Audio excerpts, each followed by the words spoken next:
Okay, let's get started. And today we're going to be going through two primary source collections: American Indian Histories and Cultures and American West.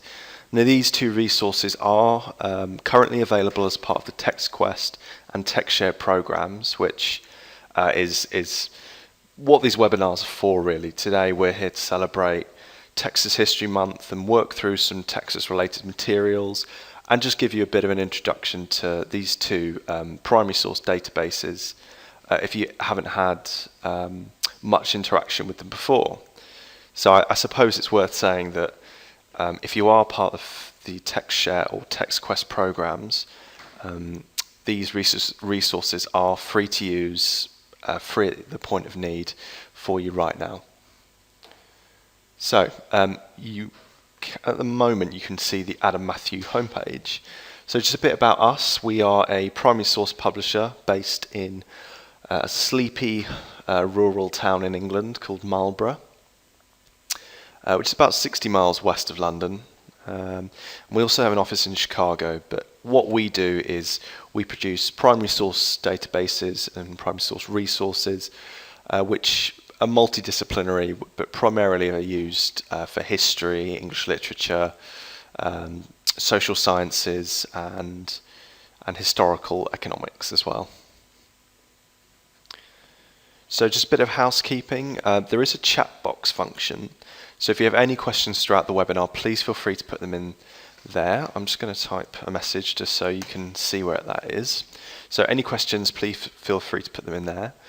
This webinar is being recorded and you'll be receiving that tomorrow.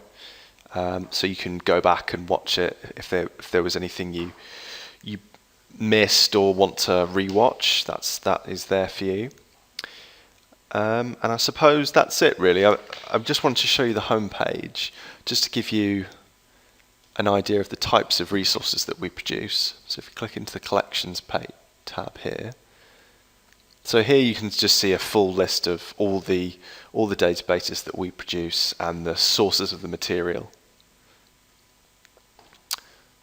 So, and that URL is amdigital.co.uk.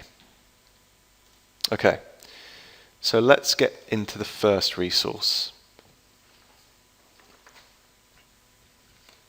So you can probably see this is the homepage for American Indian Histories and Cultures. So this is a primary source collection sourced from the Edward E. Eyre collection, which is based in the Newberry Library in Chicago. So this is a primary source collection mainly made up of 16th to 20th century manuscripts and printed materials. There's Indian ledger art in there, there's speeches, photographs, maps produced both by early European settlers, American civil authorities, and from Native American Indian communities. There's also what else is in there? There's a good selection of rare printed books as well, which are particularly well used. And I guess just some of the themes that, if you're thinking about how can I use this in the classroom, we'll just give you an idea of some of the themes that this resource covers. It starts off with, you could use it for relationships between American Indians and the United States government. There's information on military encounters, trade and economics, civil rights movements right up into the 20th century. And there's also some Mexican material in there. So if you were looking at the immigration of the indigenous peoples of Mexico into the United States, there is also material on that in here.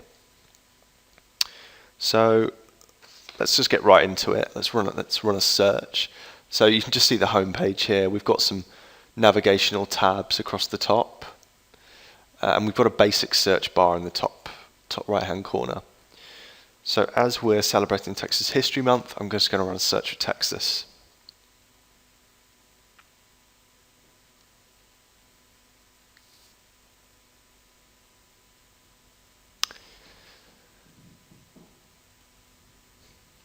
Okay, so this is what our search results page is going to look like. Just to run you through a bit of the basic functionality around here, we can filter by the different document, well, not document types, but the source of each of our search results.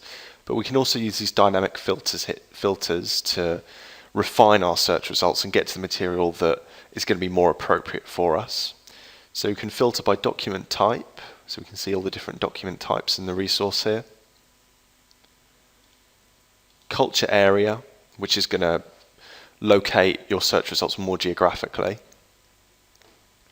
And also theme as well. I'll be going into the indexing and the metadata of the documents a little bit more later when I show you that. But this just gives you a sneak peek that we do index all of our documents with particular themes and ideas, just to sort of locate them and make them more accessible for lower level students.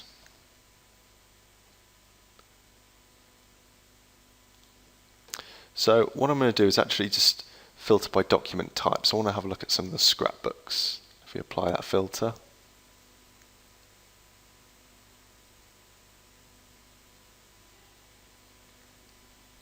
So just to clarify something, I had a question yesterday just about the formatting of this search results page. What you see here are search results, and they're document level. So what you see on this list is just the full document. And if we click into this full document here, we're going to see instances of where our search result appears in that document. So it's not your search results page isn't individual pages of certain documents. It's the full document, and then you click into that document and you'll see instances of your search result in there. I hope that makes sense, just because there were a couple of people yesterday who got a little bit confused with that. So, and here we are. So this is the document details page. This is going to be the home for all the metadata and core information, as well as a listing of your search results and any visual material that is appropriate for your search within the document. So just to give you a bit of a tour around this page, we have a thumbnail viewer across the top, so we can quickly scroll through individual pages or the full run of the document. We can flick between pages here. I'll be showing you what my archive is just in a few minutes. We can search within this document for maybe another term. We can download the entire document to PDF, or just download a particular image range or page range. It's also a citation and export tool, which is hopefully very helpful for students. Now, I mentioned the metadata earlier. All of our printed material in this resource is full text searchable. However, obviously, there's a good chunk of manuscript documents, but in order to make that accessible for students of all levels, we've indexed all the manuscript material really thoroughly. We have a big editorial team here at Adam Matthew who go through these documents meticulously and make sure that the indexing reflects the material that you're seeing and hopefully makes it accessible to all levels of students. So including a description here, we do make sure that especially our manuscript material have really in-depth descriptions, so you can quickly see what the material's about. And of course, names, places, keywords, those themes that we saw earlier, they crop up here. Also tribe and nation, as well as culture area. So we can locate down the material to specific tribes a little bit easier. And again, what you would expect from a primary source database, the library and the source from the material. So I'm just going to hide that. Scroll down here. I'm click into image 28.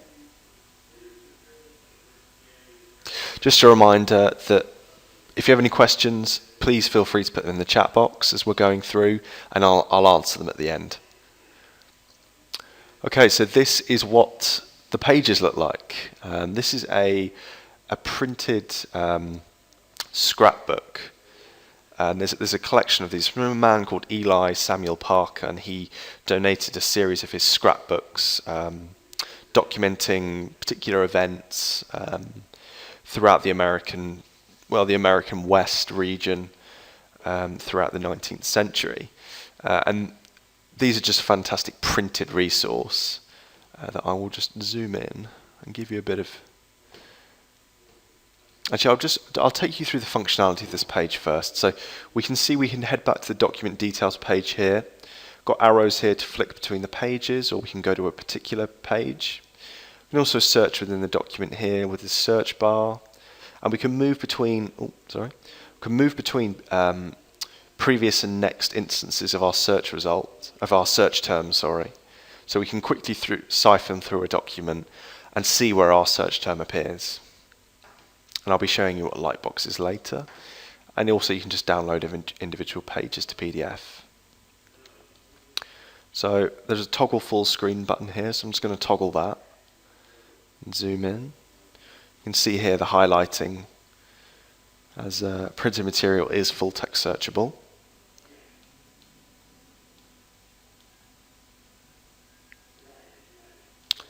So the quality of the scans, as you can see, are very good. And we do pride ourselves on those. This is quite a nice little snippet, actually, about Texans' want for martial law in the 19th century. Okay, so if we toggle the full screen again, I'm just going to head back to the home page.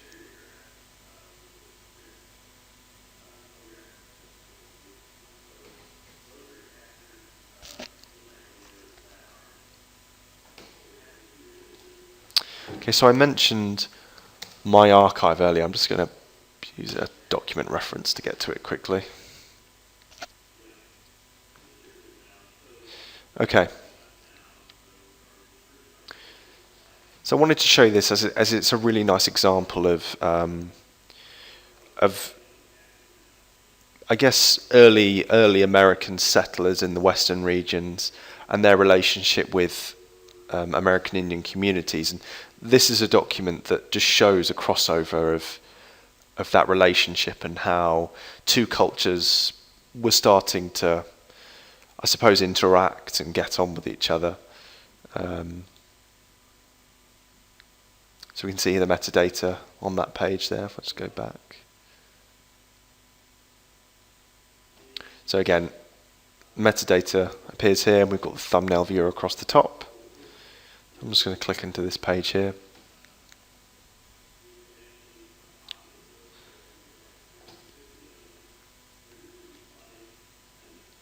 So this is effectively a dictionary / glossary between English and Ojibwe. And I'll toggle the full screen so we can get a better view of that. So we can see names of the month across here, so all the months. And phonetic spellings of what that will be in Ojibwe.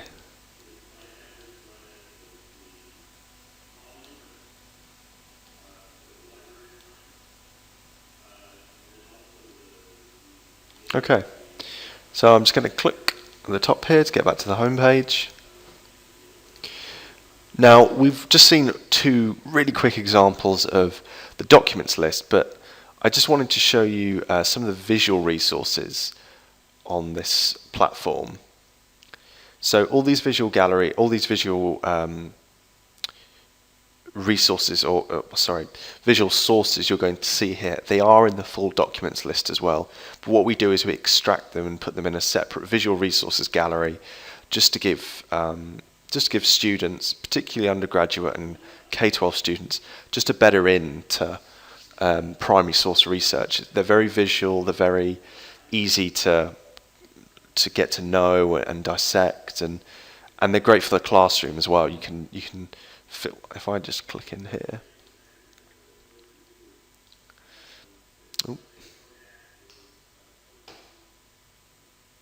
So we can see here that we filter them by different subcategories, and they're a fantastic way into primary source research, particularly for lower level students.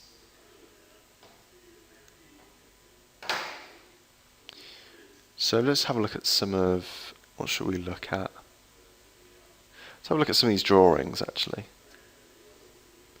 By the way, if there's anything you'd like to see, or you'd like me to go back over, or you would like me to search for whilst we're here, please feel free to put that in the chat box, and we can run a search and see what material we get back.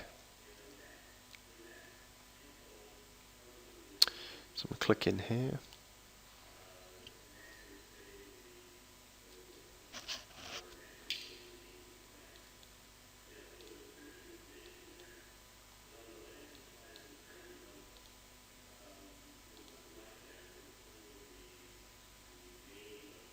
Okay.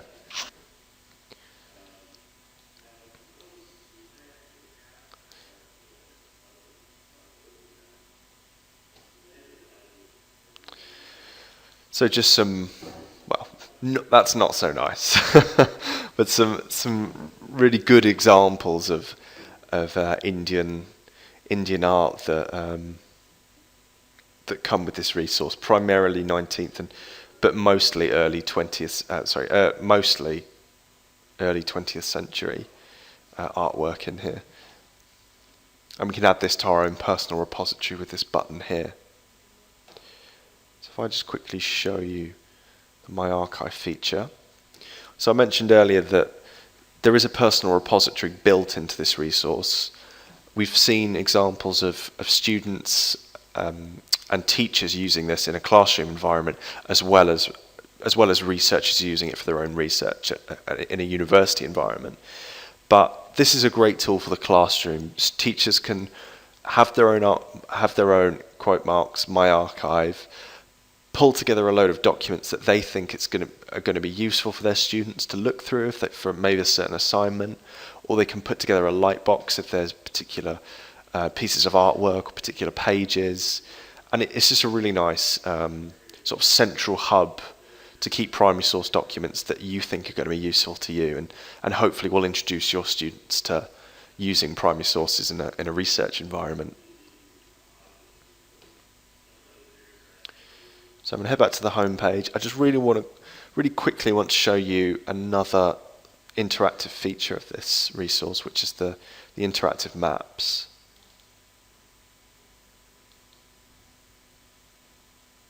So these are just a nice contextual tool which are going to give you certain case studies and events and just a bit more visual information about the times and the period that the students are researching when they're in this database. So we can see here there's a geographic map with a bit of bio about the areas that you're clicking into.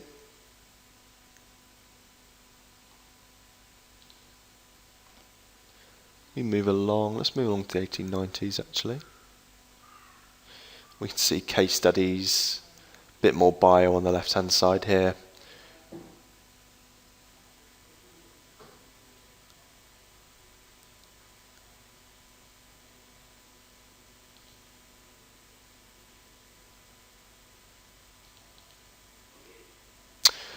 So yeah, just a very nice contextual tool, which is going to be really useful for students. It could even just be an assignment for an hour, just to work through the map, get to know certain areas a little bit more, get a bit of background information before they start looking at the source documents.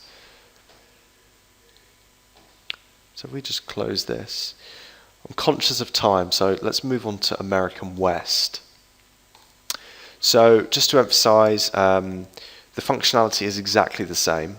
The two resources are, only the content is different, but the functionality and the platform is completely identical.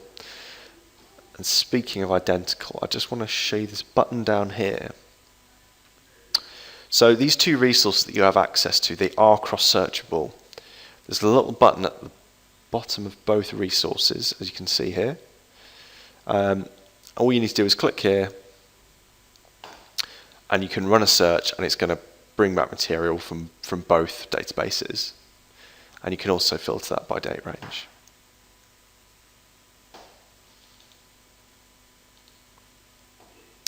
Okay, So just a bit of background about this resource. It's also sourced in the Newberry Library in Chicago, but this time from the Everett D. Graff collection. And again, it's a primary source collection which covers the westward expansion of American society and the American landscape, of the American Western landscape. And I suppose we have a theme here called the Imagined West. So there's a lot of material around the mentality and the thought play or the thought procedure of the American West and what it means in fiction as well as history. So by that I mean there's a lot of primary source material about Calamity Jane and Buffalo Bill, for example. So what sort of themes does this resource cover? Well, it covers first-hand accounts from early settlers and explorers on the frontier. It covers Native American relations with American settlers moving westwards. It also covers the gold rush. It covers the agricultural revolution. It covers the railroads. I'm trying to think of on the top of my head. There's a lot, and just some of the document types that this resource covers. They include, again, original manuscript material, particularly from the 18th and 19th centuries. There's ephemera and rare printed books, huge runs of rare printed books. There's financial records, photographs, as well as artwork, and there is a series of periodicals in here as well.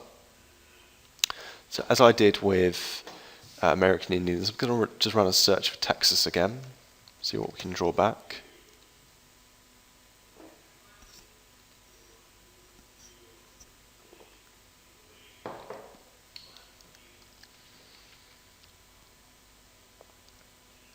So I mentioned earlier that this resource has a vast series of rare printed books. What I'm going to click into is actually one of those.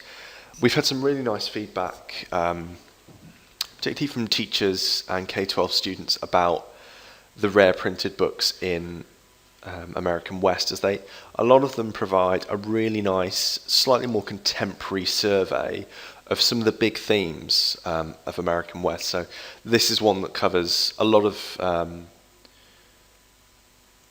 survey information about the agricultural revolution and the sort of height of cattle driving in 19th century American West. So actually, one thing I didn't mention about the functionality of this document details page is you can see the red boxes. We can see the red boxes around each of the pages in the thumbnail viewer. So these are instances of where our search term appears. So we can quickly scroll through without having to go page by page.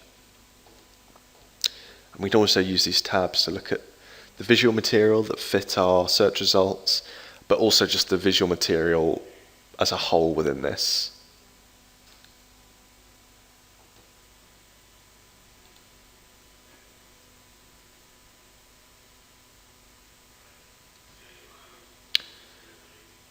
As with American Indians, printed material is full text searchable. You can see all the highlighting here.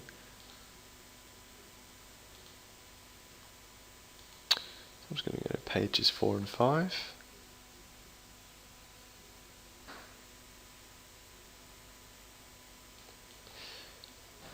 So yeah, I think this is a really nice example of a survey of trail drivers in Texas. A really nice sort of survey document that's A, easy to read for lower level researchers, and B, gets right to the core of the information. And I think it's these types of documents that are going to be a really nice introduction for lower level undergraduate students when they're starting to look into primary source research.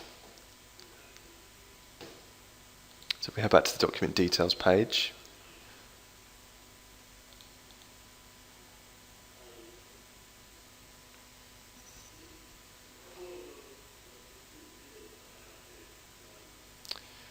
wants to load.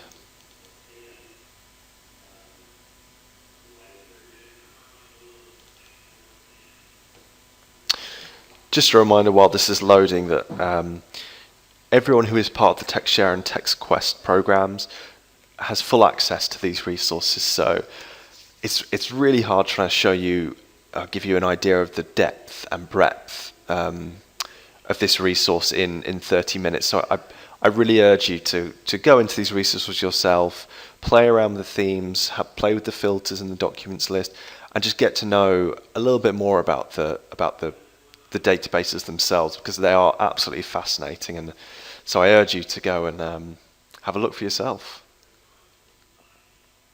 So back at the document details page here, we can, as we saw with American Indians, we can see the drop down to show the metadata here. If we hide that, I'm going to head back to my search results.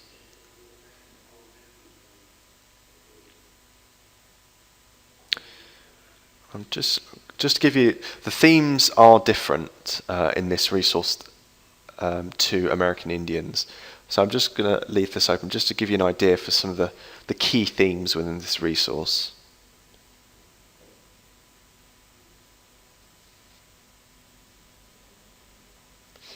So I think, let's filter by homesteaders, overland travel and early settlements.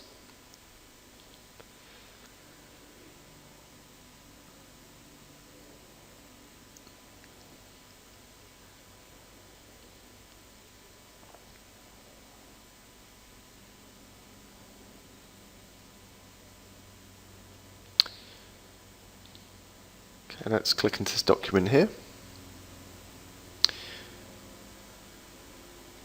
Again, we have our metadata.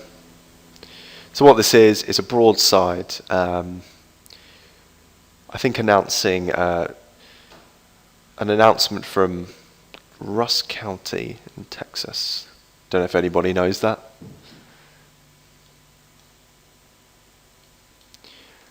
So obviously, as America moved westward, the need for social infrastructure and homes and housing was booming, obviously, and this is clearly just a broadside announcement asking for people to move to Rusk County. So effectively, they're trying to sell their homeland for people to come and emigrate there, I guess. Again, we can see the highlighting here where our search term appears.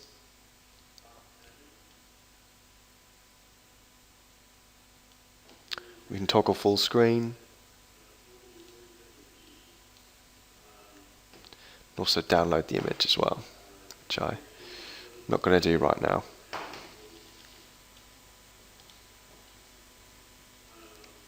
Okay, if we just click up here, just head back to the home page. I'm just conscious of time, so I just want to show you I guess a few of the visual resources. Again, these are as fantastic as they are in the American Indians resource, so I just wanted to quickly touch on these. And as with American Indians, these are all sourced from the full documents list as well.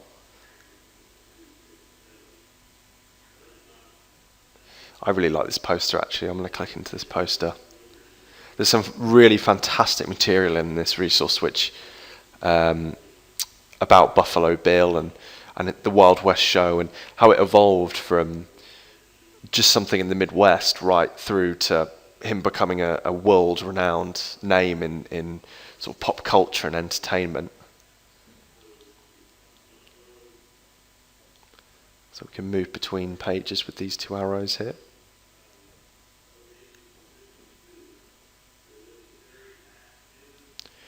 Again, an instance of one of these rare printed books from the Newberry Library.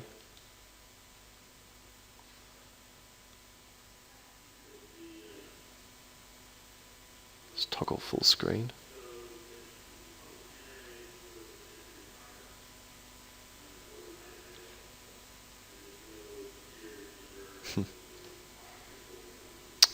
Okay, so they're just some of the visual resources. Let's click along one more.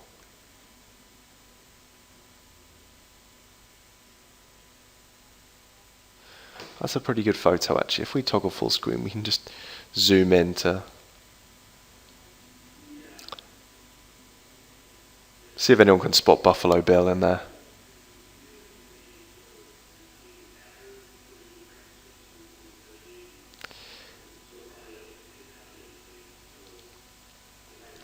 So I think actually this photo is staff from the Wild West show, and obviously it became a huge enterprise later on in the 19th century. And there's a lot of photographs of backstage photographs of Buffalo Bill and his staff, sort of performing the shows, and just the logistics of moving that around the world. So they are fantastic, actually, and a real gem of a resource. And there are also some interactive maps within this resource, slightly different to the ones in American Indians, but they provide the same function. They give some really nice context and background and case studies and visual looks at certain areas, and hopefully will give a bit of background to the primary sources that students are going to be looking at. We can see political boundaries by year. We can see commerce and travel routes. So if let's look at stagecoach routes. So we can see where they roll.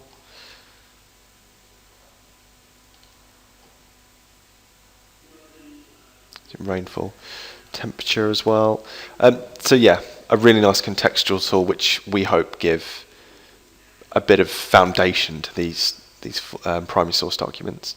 So I am conscious of time, so that is a very, very quick tour around two Adam Matthew resources which you have access to right now.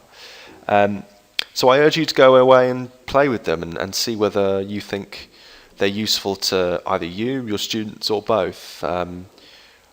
We do want to provide you with as much support as possible, and we're working with our friends at TexShare and TexQuest to make sure that we provide either enough webinars or, as I said, this is being recorded as well. So we'll hopefully make sure that if you ever have any questions about these resources, that they are answered quickly.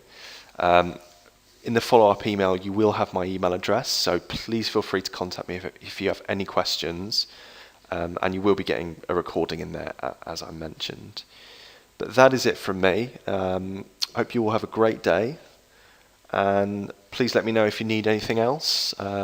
Please feel free to request a trial of any of the resources if that is something you think would be useful. And that is pretty much it. Thank you for your kind words, Kim. So I hope you all have a great day, and that is it from me. So take care. Bye-bye.